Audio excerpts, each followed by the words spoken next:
Shalom, selamat pagi Bapak Ibu sekalian. Selamat kita berjumpa kembali dalam program Renungan SOS. Puji Tuhan, mengawali renungan ini kita satu di dalam doa. Bapa di dalam surga, Bapa yang kami sembah dalam nama Yesus. Terima kasih Tuhan, kalau pagi yang indah ini kembali kami boleh ada di hadirat-Mu. Kami mengucap syukur itu karena anugerah-Mu. Terima kasih juga Engkau sudah jaga pelihara lindungi kami di sepanjang malam yang sudah kami lewati.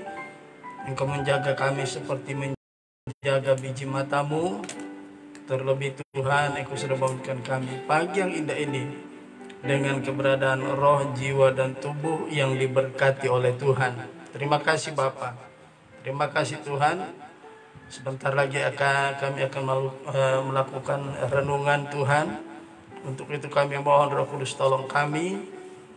Engkau tetap memberikan kami pengertian-pengertian supaya kami dapat menangkap pesan-pesan Tuhan melalui renungan yang akan kami dengarkan. Terima kasih Bapa.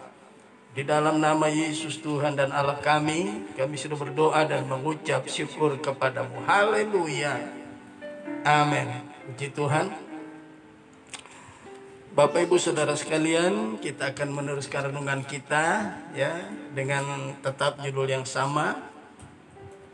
Ya, tapi kita akan masuk pada bagian yang ketiga ya. Nah, nas pokok kita masih tetap sama, terambil dari 2 Korintus 5 ayat yang kelima bagian A. Demikian bunyi firman Tuhan. Tetapi Allah lah yang justru mempersiapkan kita untuk hal itu ya. Jadi dari nas pokok ini saya telah memberikan tema yaitu mempersiapkan diri untuk hal-hal yang telah dipersiapkan Allah untuk kita hadapi ya. Mempersiapkan diri untuk hal-hal yang telah disiapkan Allah bagi kita ya. Kita sudah melihat hal pertama yang harus kita hadapi adalah orang percaya harus siap menghadapi yang namanya kematian ya. Mengapa orang percaya harus bersiap-siap menghadapi kematian?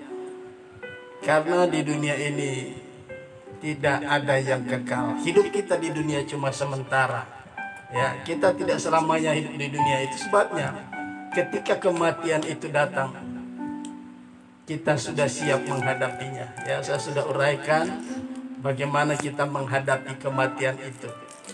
Kemudian yang kedua, kita telah melihat kemarin ya, di ayat yang kedua ini ada hubungannya dengan ayat yang keempat. Ayat yang kedua kemarin berkata, selama kita hidup di dalam dunia ini kita mengeluh karena rindu mengenakan tempat kediaman sorgawi di atas tempat kediaman kita yang sekarang ini ya.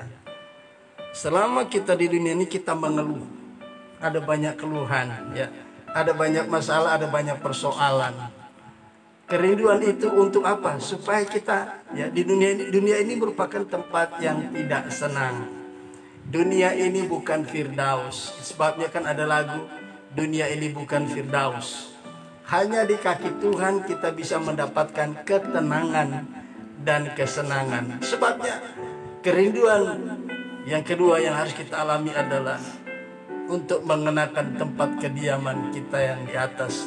Artinya orang lebih senang supaya dia cepat ya, menikmati tempat kediaman yang kekal, yaitu berada di sorga ya. Kita mengeluh karena kita rindu memakai ya. Selama kita di dalam kemah ini, kita mengeluh karena kita rindu mengenakan tempat kediaman sorgawi ya. Orang lebih senang cepat-cepat ke sorga ya. Nah saudara, ini menjadi kerinduan kita di sementara kita masih ada di dunia ini ya. Di sementara kita masih ada di dunia ini. Itu sebabnya kan ada lagu yang berkata, kapan Yesus kembali, kapan Yesus kembali ke dalam dunia ini, sungguh tak lama lagi. Betapa senang hatiku bila sudah bertemu. Hatiku sangat rindu pada Yesus Tuhanku. Kapan Yesus kembali? Sungguh tidak lama lagi. Tanda-tanda zaman sudah menunjukkan, tanda-tanda zaman sudah membuktikan kedatangan Tuhan sudah tidak lama lagi. Mari kita tetap memiliki kerinduan supaya Yesus segera datang. Amin, saudaraku. Jadi selama kita ada di dalam dunia ini, kita bersabar, ya. Kita harus menghadapi segala macam masalah dan kesulitan yang ada di dunia ini. Tapi jangan sampai itu membuat kita hilang pengharapan, tidak lagi memiliki kerinduan bertemu dengan Tuhan. Amin, saudaraku. Nah, ayat yang ketiga juga ada hubungannya dengan ayat yang pertama, ya. Sebab ayat yang ketiga, sebab dengan demikian kita berpakaian dan tidak kedapatan telanjang, ya. Jadi sebenarnya ayat yang ketiga ini berhubungan dengan ayat yang kedua dan ayat yang pertama, ya. Kita sangat merindukan, kita telah dipersiapkan kedatangan Tuhan untuk kali yang kedua, karena kita akan diam di sorga untuk selama-lamanya. Ayat yang keempat, ya, perhatikan. Jadi ini adalah bagian yang ketiga, yaitu ayat yang keempat. Demikian bunyi firman Tuhan. Sebab selama masih diam di dalam kemah ini, kita mengeluh oleh beratnya tekanan. Ayat yang kedua ada berkata, selama kita di dalam kemah ini, kita mengeluh karena merindukan tempat kediaman di sorga, ya. Tapi ayat yang keempat berkata, sebab selama masih diam di dalam kemah ini, kita mengeluh oleh beratnya tekanan. Saudaraku, Tuhan izinkan kesusahan-kesusahan, kesulitan-kesulitan, pergumulan demi pergumulan kita alami selama ada di dalam dunia ini sebagai akibat, ya, sebagai akibat ketika Tuhan mengutuk tanah, ya. Ketika Adam dan Hawa jatuh ke dalam dosa, Adam tidak dikutuk tetapi tanah yang terkutuk. Tanah itu menghasilkan rumput duri dan unak duri. Dengan berpeluh, dengan bekerja keras untuk mencari rezeki. Jadi dunia ini memang bukan tempat yang senang. Dunia ini tempat di mana kita mengalami kesulitan, kesusahan, ya, pergumulan yang ada dengan berbagai jenis pergumulan, bergumul masalah kelahiran, kehidupan kita, ya, bergumul dengan sakit penyakit, bergumul dengan pekerjaan, bergumul dengan hal-hal yang banyak, ya. Tetapi ayat yang keempat ini berkata kita kita mengeluh oleh beratnya tekanan. Apa yang menjadi penekanan, apa yang menjadi pikulan kita, ya, kita mengeluh karena beratnya tekanan. Saudaraku, Yesus katakan, barang siapa mau mengikut aku, ia harus menyangkal diri dan pikul salib, ya. Menyangkal diri artinya mematikan semua keinginan daging, ya. Seringkali kehidupan kita, ya, ditekan oleh keinginan-keinginan daging. Kita ingin berontak daging kita. Di satu sisi kita ingin supaya membuat manusia rohani kita semakin bertumbuh. Manusia rohani kita semakin kuat di dalam Tuhan. Tetapi ada tekanan yang berat di dalam tubuh ini, yaitu keinginan-keinginan daging, ya. Keinginan-keinginan daging seringkali membuat itu menjadi tekanan dalam hidup ini, ya. Seringkali terjadi peperangan dalam hidup orang percaya. Beratnya tekanan, ditekan oleh keinginan-keinginan daging, ya. Rasul Paulus di dalam Roma pasal yang ke-7 dikatakan, di dalam diriku aku memiliki ada dua hukum yang hidup dalam hidup Paulus. Paulus ingin, ya, dengan hukum-hukum Allah ingin melakukan setiap perintah Tuhan, kehendak Allah. Tetapi ada hukum yang lain, yaitu hukum dosa. Keinginan daging itu dikuasai oleh dosa. Nah, ini berat tekanan yang menekan kehidupan setiap orang percaya, termasuk Rasul Paulus, ya. Nanti kita lihat Roma pasal 7 ayat yang ke-20. Ya, Roma pasal 7. Kita akan lihat betapa berat tekanan yang dihadapi oleh orang percaya. Kalau tekanan dari luar sih itu tidak terlalu berat, tapi tekanan yang dari dalam kita lihat ya. Saya akan bacakan.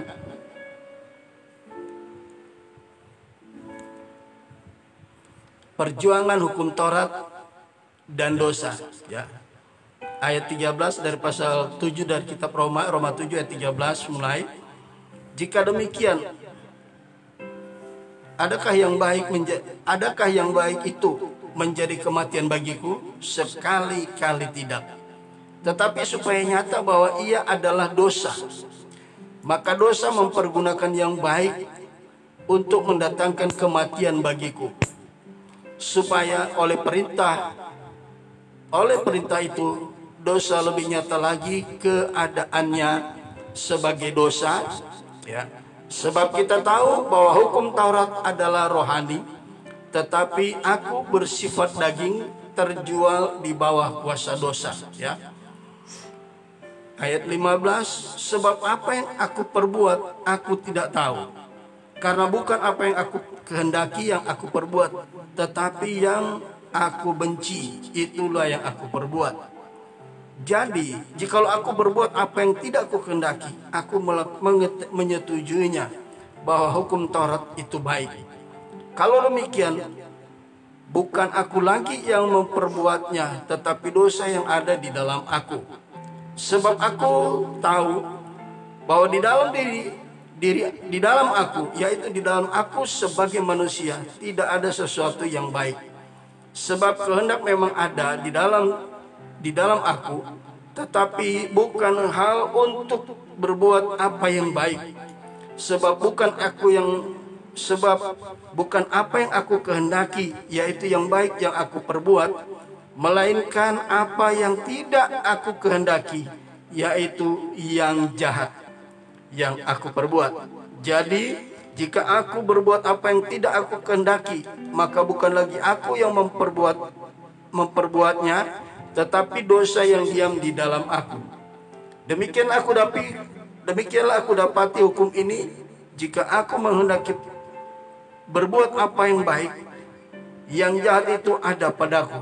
Sebab di dalam batinku aku suka akan hukum Allah, tetapi di dalam anggota-anggota tubuhku aku melihat hukum lain yang berjuang melawan hukum akal budiku, dan membuat aku menjadi tawanan hukum dosa yang ada di dalam anggota-anggota tubuhku.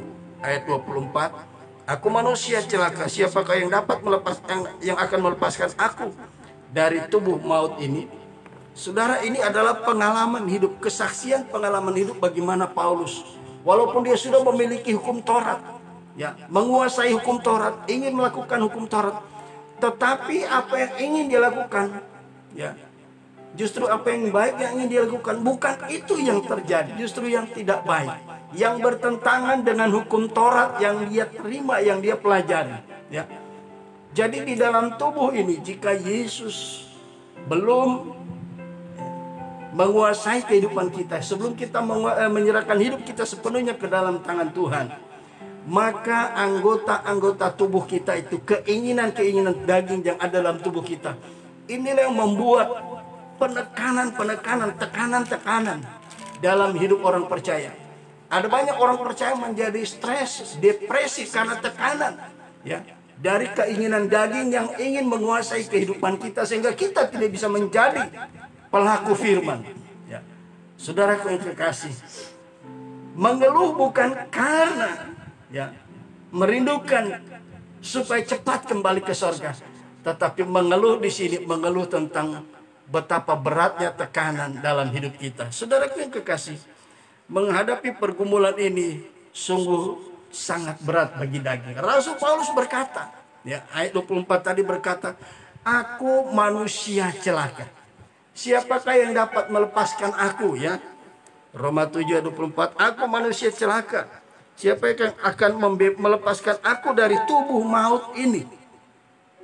Saudara, peperangan yang dari luar itu mudah kita hadapi, tapi tekanan-tekanan yang dari dalam, dari keinginan daging kita, ingin berbuat apa yang merujuk kepada dosa, yang bertentangan dengan firman Tuhan, ini sangat berat.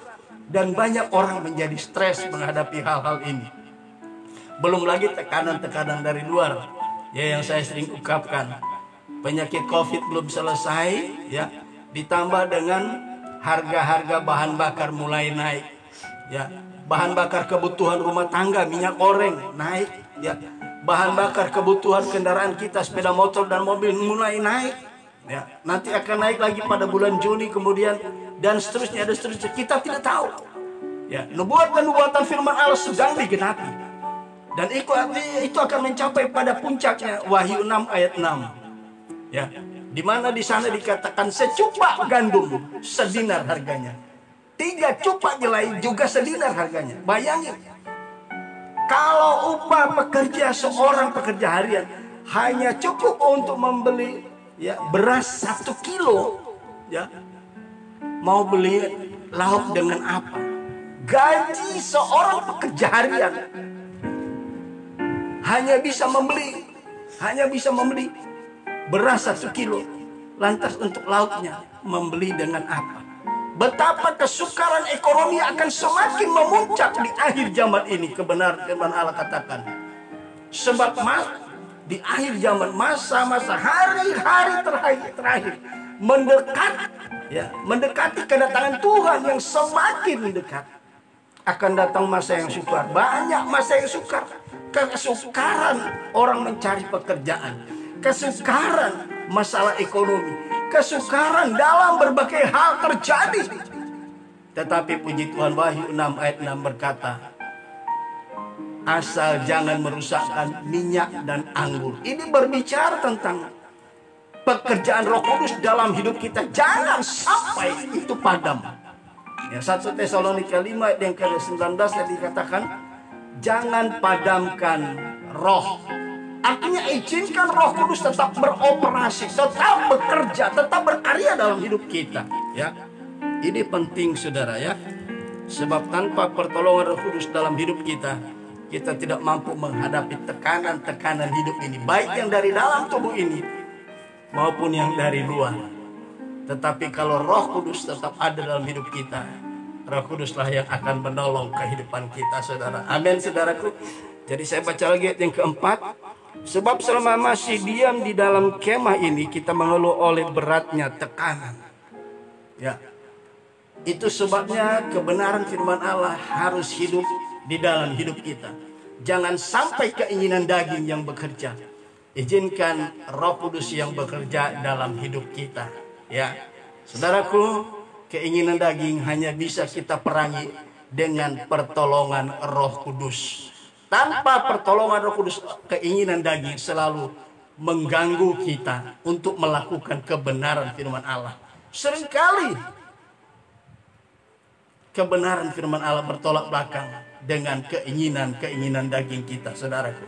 Ya, sebabnya di hari-hari ini, mari kita tetap kuat menghadapi tekanan-tekanan yang dari dalam. Keinginan daging memang harus dimatikan. Tidak bisa tidak, saudara.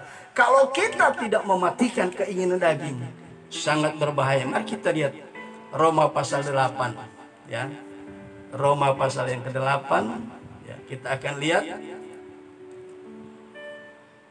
betapa kita harus orang percaya yang sudah lahir baru. Ya, kita harus mengalahkan keinginan daging. Roma pasal 8. Ayat.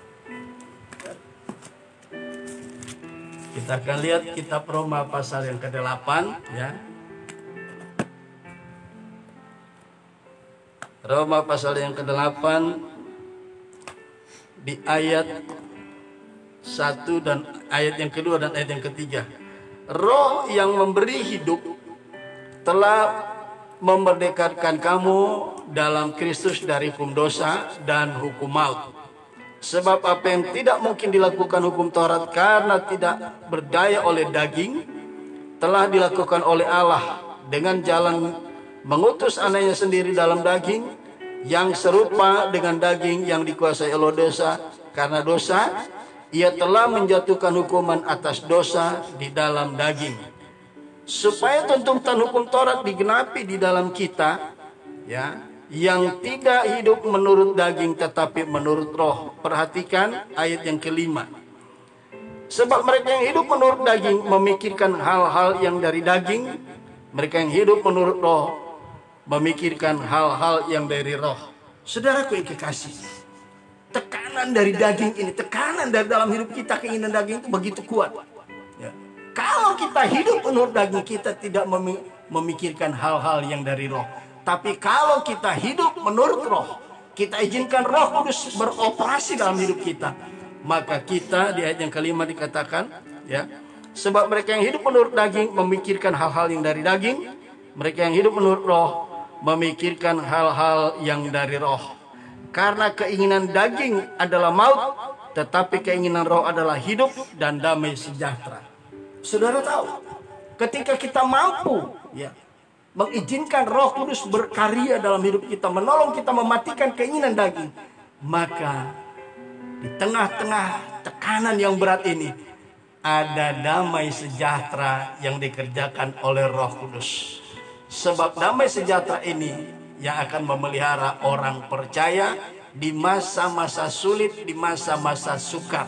Ya, kita lihat, ya, di dalam, ya, kita lihat di dalam Filipi pasal yang keempat ayat yang ketujuh, ya. Filipi pasal 4 ayat yang ketujuh. Kita akan lihat, ya, jika kita izinkan Roh Kudus menguasai kehidupan kita, kita tidak sempat memikirkan hal-hal yang dari daging, ya. Kita lihat Filipi pasal 4 ayat yang ketujuh, demikian bunyi firman Allah. Damai sejahtera Allah yang melampaui segala akal akan memelihara hati dan pikiranmu di dalam Kristus Yesus. Orang yang mengizinkan Roh Kudus bekerja dalam hidupnya, menguasai kehidupannya, maka dia hanya ingin memikirkan hal-hal yang dari roh. Dan roh itu akan memberikan apa? Damai sejahtera di tengah-tengah penderitaan, tekanan yang kita hadapi. Apapun bentuk tekanan itu, keinginan-keinginan daging itu telah nyata. Galatia 5 ayat 19-21, di sana dijelaskan, saya tidak akan bacakan itu, ya. Tekanan dari dalam hidup kita, keinginan daging itu berat, saudara, dibanding tekanan-tekanan yang datang dari luar, ya. Ada orang yang pengen kaya, nggak pernah kaya, ya. Ada orang yang pengen mati, nggak bisa mati, ya.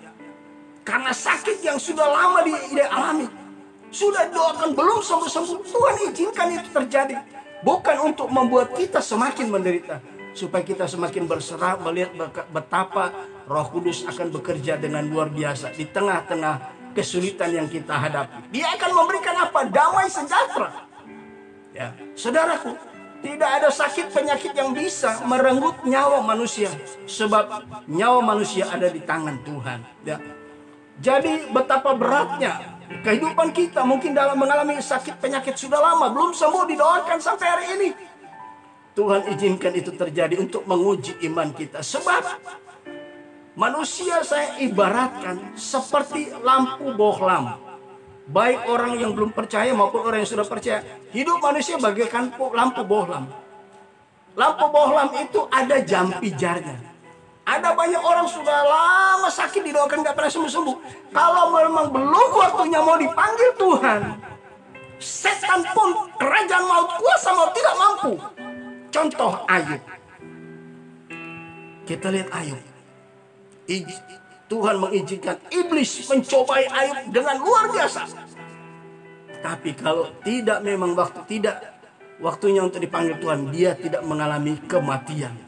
Bahkan yang dialami Daud adalah apa yang dialami Ayub adalah dia dipulihkan. Sakit penyakit yang sudah alami sudah lama tidak sembuh. Kemungkinan kalau belum memang waktunya Tuhan panggil, akan terjadi hal yang luar biasa. Mujizat terjadi, pemulihan terjadi. Ketika saudara sembuh, saudara akan dipulihkan Tuhan. Saudara akan mengalami berkat-berkat yang luar biasa seperti yang dialami Ayub. Ini kita harus pahami, saudara, supaya tekanan-tekanan itu tidak membuat kita kehilangan pengharapan tentang janji-janji Tuhan. Segala sesuatu yang terjadi dalam hidup kita bukan tidak diketahui oleh Tuhan. Tuhan ketahui dan Tuhan izinkan itu terjadi. Bukan berasal dari Tuhan, tapi datang dari kuasa kegelapan. Sebab sakit penyakit yang dialami manusia ada karena kuasa kegelapan yang Tuhan izinkan untuk menguji iman kita, memurnikan iman kita dan lain sebagainya. Jadi saudaraku yang ketiga, biarlah kita di tengah-tengah tekanan yang kuat dari keinginan daging, tetap kita berserah kepada Roh Kudus. Maka di tengah-tengah tekanan yang kita hadapi karena keinginan dagingnya coba menguasai hidup kita, Roh Kudus akan memberikan damai sejahtera yang daripada Tuhan. Dia akan memelihara hati dan pikiran kita, ya, sehingga kita tidak akan tenggelam, kita tidak akan jatuh ke dalam dosa melalui keinginan-keinginan daging yang menekan kehidupan kita. Ya. Setan tidak suka manusia roh kita semakin bertumbuh di hadapan Tuhan. Ya. Dia mau manusia daging ini yang semakin kuat bekerja dalam hidup kita, sebagaimana seperti Paulus sebelum dia terima Yesus. Dia menjadi pembunuh berdarah dingin. Orang-orang pengikut Yesus pada ditangkap, dimasukkan ke dalam penjara, ada yang dibakar, ada yang dibinasakan, saudaraku. Tetapi Roh Kudus memberikan kita damai sejahtera di tengah-tengah tekanan hidup yang ada dalam dunia yang sekarang kita sedang jalani. Puji Tuhan. Biarlah kiranya renungan ini menjadi berkat bagi kita. Roh Kudus akan menolong kita menghadapi tekanan-tekanan yang ada di dalam kehidupan kita. Saudara yang tahu apa tekanan-tekanan yang ada dalam hidup saudara, dan izinkan Roh Kudus berkarya. Tuhan memberkati. Mari kita dengarkan satu pujian sebelum kita akhiri renungan kita yang singkat ini. Haleluya.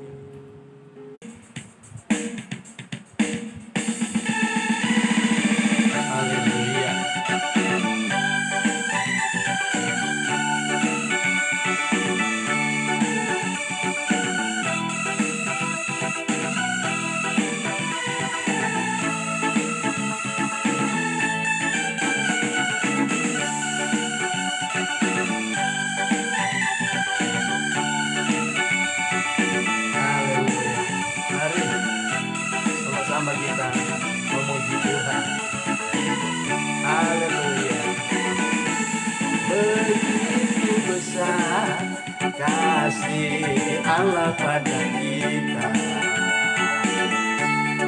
diberkatilah anak cucu kita di mana-mana.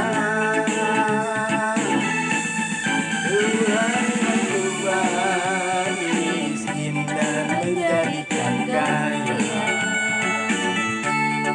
Dia merendahkan dan meninggikan juga.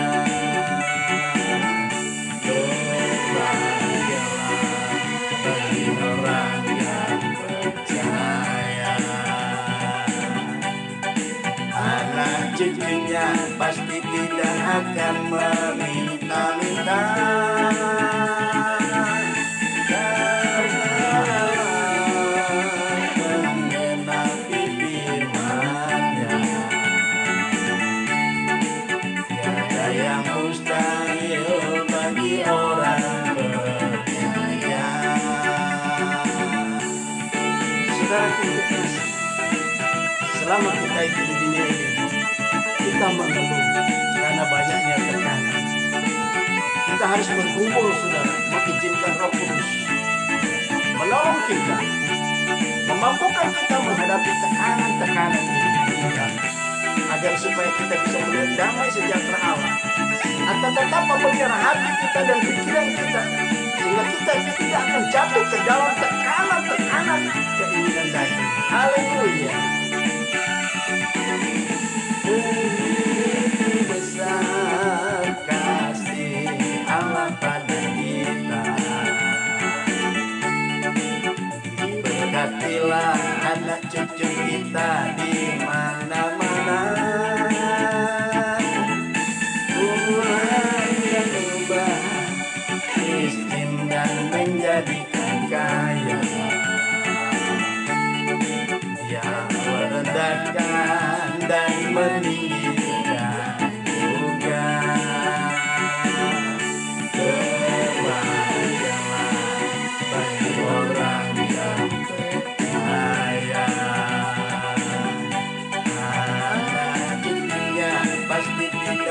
akan meminta-minta, karena menggenapi firman-Nya. Tiada yang mustahil bagi orang percaya. Berbahagialah bagi orang yang percaya, anak cucunya pasti tidak akan meminta-minta,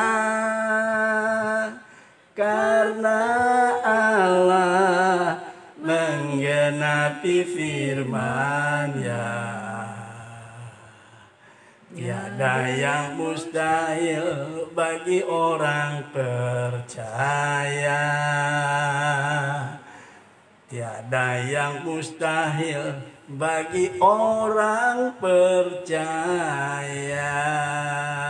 Haleluya. Puji Tuhan, kita satu di dalam doa. Bapa di surga, Bapa yang kami sembah dalam nama Yesus, terima kasih Tuhan. Kami sudah mendengarkan renungan firman-Mu. Kami percaya kami sudah diberkati. Meteraikan kebenaran firman-Mu dalam hati kami, dan mampukan kami mengaplikasikan itu dalam hidup kami hari lepas hari, khususnya hari ini Tuhan. Terima kasih Bapak, di dalam berkat nama Yesus Tuhan kami sudah berdoa dan mengucap syukur kepadamu. Haleluya, haleluya. Amin. Puji Tuhan, Tuhan Yesus memberkati. Sampai bertemu kembali pada besok pagi hari. Kita melanjutkan bagian selanjutnya. Haleluya. Shalom.